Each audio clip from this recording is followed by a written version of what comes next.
تقدیر کا جو تصور ہمارے ذہنوں میں ہے وہ صحیح نہیں ہے۔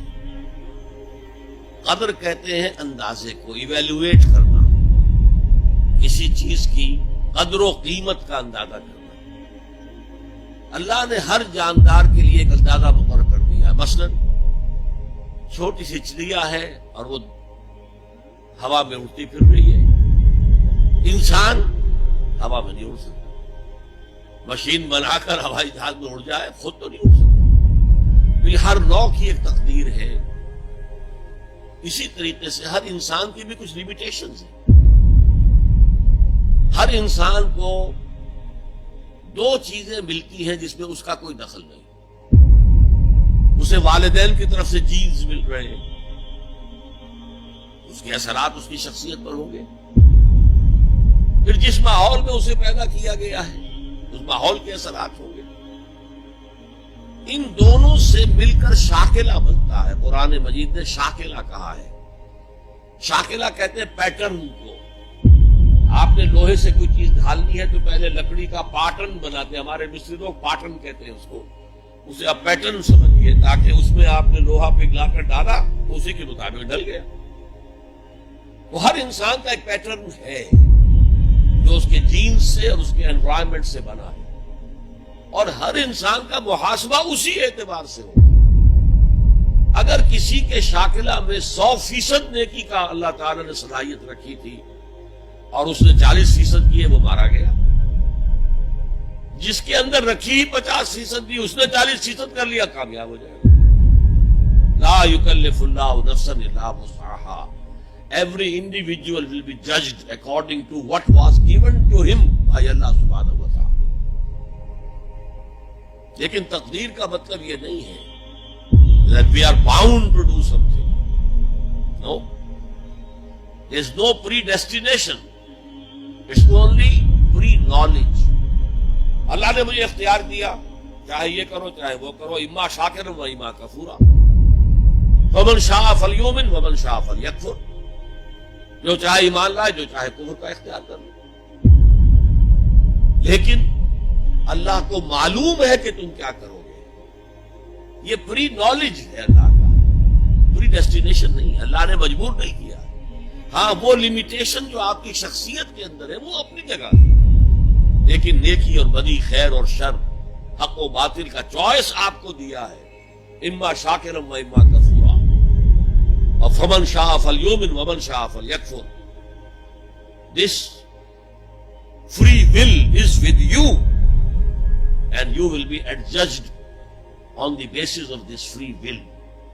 البتہ کتنی نیکی تم کر سکتے تھے اتنی کر لی، کامیاب، چاہے وہ مقدار میں کم ہو۔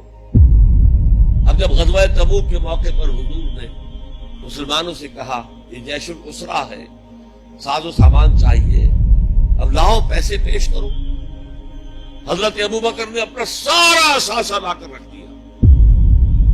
پوچھا اپنے بال بچوں کے لیے کچھ چھوڑ کر آیا؟ کچھ نہیں چھوڑا۔ صدیق کے لیے ہے خدا کا رسول، بس اللہ کا نام چھوڑ کر آیا۔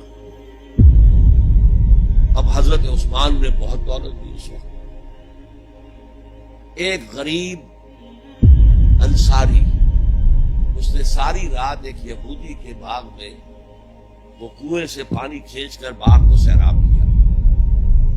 صبح کو اسے کچھ کھجوریں مل گئی اجرت کے طور پر۔ اس نے آدھی لا کر اپنے بال بچوں کو دے دی، گھر کا نفقہ، نان نفقہ شام تک کے لیے، آدھی حضور کے سامنے لا کر رکھ دی۔ جو منافقین موجود تھے انہوں نے تمسخر اڑایا، ہاں جی ہاں، بغیر ان کھجوروں کے تو یہ لشکر جا ہی نہیں سکتا، یہ تو بہت۔ حضور نے کیا کہا؟ ان کھجوروں کو اس پورے ڈھیر کے اوپر پھیلا دو، اللہ کی نگاہ میں یہ اس پورے ڈھیر سے زیادہ بھاری ہے۔ آپ جو کچھ کر سکتے ہیں کیجئے۔ اللہ تعالیٰ کی لاٹھی اندھے کی لاٹھی نہیں ہے جو برابر چڑھے سب پر، بلکہ ایوری انڈیویجول اس کے علیحدہ علیحدہ حساب ہے۔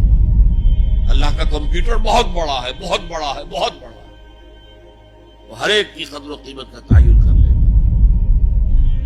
اگلا سوال، آپ نے کہا تھا جس نے قرآن کو جھٹلایا وہ عنقریب خسارے میں ہے، تو قرآن اور حدیث کی کتابیں ہونے کے باوجود بھی ہمارے علماء مسجدوں میں، گھروں میں اور درسوں میں قرآن کی باتیں چھوڑ کر بزرگوں اور اماموں کی کتابیں کثرت سے پڑھتے اور پڑھاتے ہیں۔ کیا ہمارے علماء یہ نہیں جانتے کہ قرآن ہی بخشش کا ذریعہ ہے اور قرآن میں ہی سب فضائل اور مسائل ہیں؟ پھر وہ ایسا کیوں کرتے ہیں؟ تسلی بخش جواب دیں۔ میرے پاس یہ اختیار تو نہیں ہے کہ آپ کی لازمن تسلی کرا دوں، البتہ میں عرض کرتا ہوں، علماء کرام کو برا بھلا کہنے کی بجائے اپنے گریبانوں میں جھانکیے۔ آپ خود کیوں نہیں پڑھتے دین کو؟ آپ نے ڈاکٹری پڑھی، آپ نے انجینئرنگ پڑھی، آپ نے MBA کیا، آپ نے کمپیوٹر سائنس کے اندر MSc کیا، آپ کیوں نہیں پڑھتے؟ آپ نے یہ مولوی پروفیشن کریٹ کیوں کیا ہے؟ اسلام میں کوئی مولوی پروفیشن نہیں ہے۔ اسلام میں نہ پاپائیت ہے نہ برہمنیت ہے۔ ہر مسلمان کو اس قابل ہونا چاہیے کہ نماز پڑھائے، ہر مسلمان کو اس قابل ہونا چاہیے اپنی بیٹی کا نکاح خود پڑھائے، ہر مسلمان کو اس قابل ہونا چاہیے کہ اپنے باپ کا جنازہ خود پڑھائے۔ جو دعا اس کے دل کی گہرائی سے نکلے گی وہ کسی عالم دین کے دل سے نکل سکتی ہے۔